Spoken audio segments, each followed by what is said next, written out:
What's going on, everyone? So last offseason, we saw the San Antonio Spurs active in trying to acquire an all-star caliber point guard. They were after De'Aaron Fox. You heard Trae Young, as well as Darius Garland were kind of the three big names that the Spurs were very active in trying to acquire. Obviously, it didn't work out. Fast forward a couple months, and all of a sudden, boom, De'Aaron Fox is a San Antonio Spur, and they were able to pull that off. And now they just gave him the new extension, and he is, an all-star caliber point guard that, I think has a lot to prove, a lot that he needs to kind of, show, especially with the max contract that they gave him.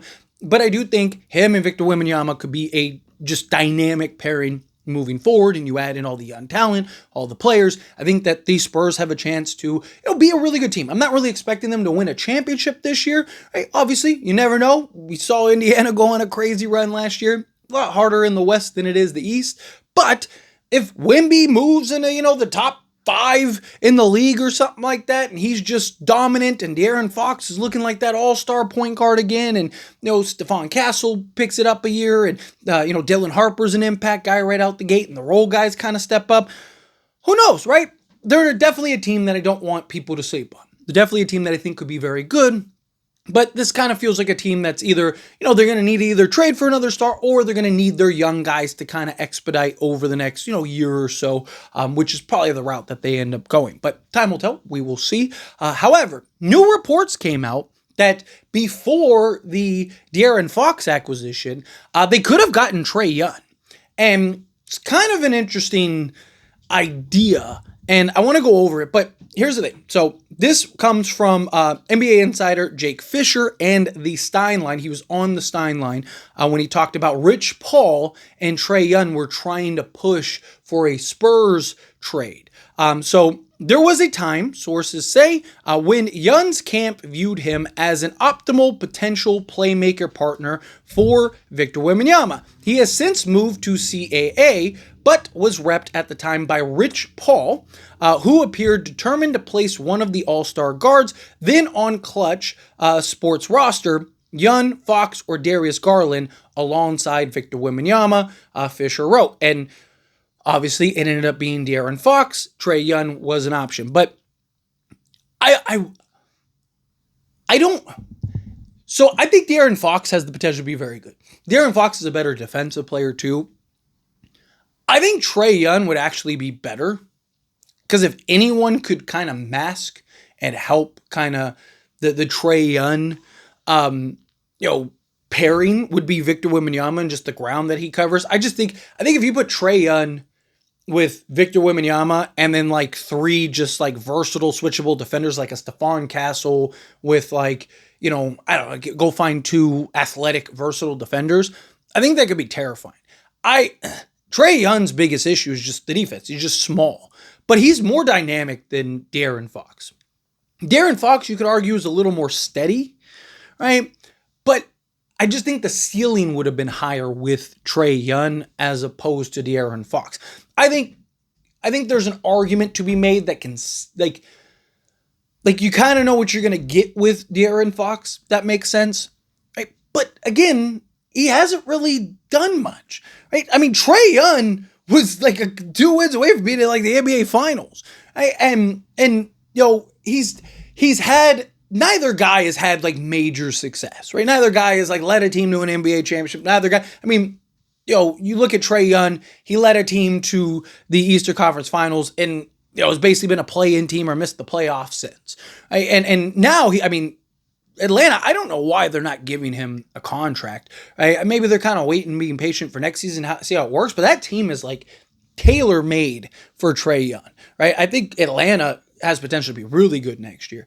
But, I just think Trae again is more explosive at times. He's more dynamic. De'Aaron Fox, I think, is more steady. Because Trae at times, Trae can kind of get a little trigger happy, right? Get a little tunnel vision at times. But also a lot of that is like, who's kind of been his running mates, right? Where De'Aaron Fox, I think, he gives you better defense, right? Gives you a little more size, not much, but a little more size, right? He's but Trae, to me, I think Trae is a better playmaker, right? Just like De'Aaron Fox is more of like that hybrid guard, that 2 point two guard, so he can make plays.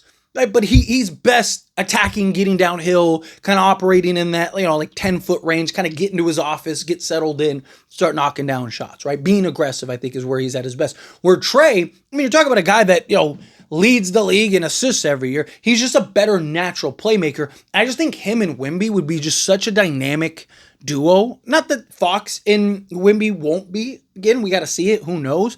But just seeing the way that Trae operates and plays, right? And how explosive he can be at times, how clutch he can be at times, I think with a Victor Wembanyama, I think you could mask Trae Young's biggest flaws enough to where all the pros with him would be more prominent, right? Where De'Aaron Fox, again, I think De'Aaron Fox is more steady. Right? I think you kind of just know what you're going to get. He's really good, right? But Trae he has that explosiveness to him at times, and is just kind of that takeover guy at times. And, you could just, you'll have these moments where it's almost deflating to the other team. He just has these moments where he's just unbelievable. You're just wow, this guy is ridiculous. And again, not to discredit De'Aaron Fox, because De'Aaron Fox is really good. And if we're being honest, De'Aaron Fox might be just better for the Spurs team. De'Aaron Fox kind of just feels more of a Spurs guy. De'Aaron Fox, I do think will, again, be more steady for the Spurs than a Trae Young would be. But I just think the ceiling with Trae has the potential to be higher. Right? But I think De'Aaron Fox is the safer bet. Right? I think, it's more low risk, high reward than Trae Young, where there is a potential where he just comes in, he wants to be the guy, he's just, trigger happy and just doing a little too much at times, where I think De'Aaron Fox will kind of give you that steady dose, steady diet, run the pick and roll with Wemby and stuff.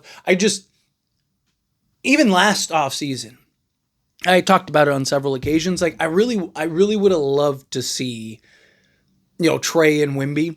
It was one of my more favorite pairings. De'Aaron Fox was probably second. Darius Garland I liked because Garland was, so young that it was okay, him over De'Aaron Fox, right? I think the upside could potentially be higher. Where De'Aaron Fox, I think we know who he is, right? Where I think both Darius Garland and Trae Young, I do think that in the right situation, there could be another level to them, right? But again, I think it's the safer, steadier diet, especially for such a young team. It might be good to have somebody like De'Aaron Fox who has the experience, who's a little older, a little more mature, coming in, right, kind of handle the business. But anyway, as always, this is a discussion. I pass a question on you. Let me know your thoughts and opinions down in the comments. That being said, if you even like this video, hit that like button. It helps me a lot. Helps me enjoy these types of videos, and I truly appreciate it. Not subscribe channel, hit that subscribe button. Turn on the bell notifications. Appreciate y'all. See you in the next one. Thank you.